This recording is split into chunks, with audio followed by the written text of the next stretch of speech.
Routine for the day, when you went down, I used to go down about 7 o'clock in the morning. You went into the entrance, into the book to sign in, and there'd be a list of as to which ward you were on.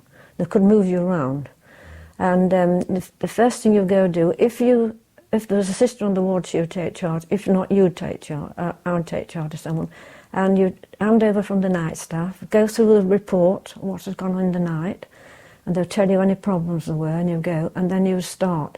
And you start with a breakfast. And the breakfast used to be brought in on a big trolley. I'm talking the children's on this. And you'd feed every child. Then when you'd fed every child, you'd take them in the bathroom and you'd bath every child. And 2 or 3 of you would bath them, and then you'd dress them. Then you sit them in the day room for the day. Probably then it'd be probably 10 o'clock, half past, you could go for half an hour break. You come back, you carry on, and then it'd be lunchtime. And it went on like that all through the day. At tea time, you started about 6 o'clock putting them to bed. You'd probably bath them, put them to bed. And it would take you nearly through to 8 o'clock getting them to bed. You would then get the clothes out and hang them in a little bag on the ward for the night staff, if they could get them up. If not, they left them to us, what clothes they should have on the next day. Everything's so very well organised. The medication had to be given out 3 times a day.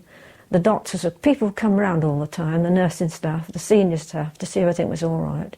And the doctors would come round, you know, to look. Some brilliant doctors, there really was, excellent people working there. And you never felt you were on your own. You could press the bell for the office and someone would come down if a patient's in very difficulties, which on Holly ward, sometimes if you're on your own and just you and one of the domestic girls helping you and the patient went, so they'd come and help you. They'd be there straight away, instant. There's always staff working, there's always someone working and helping you always.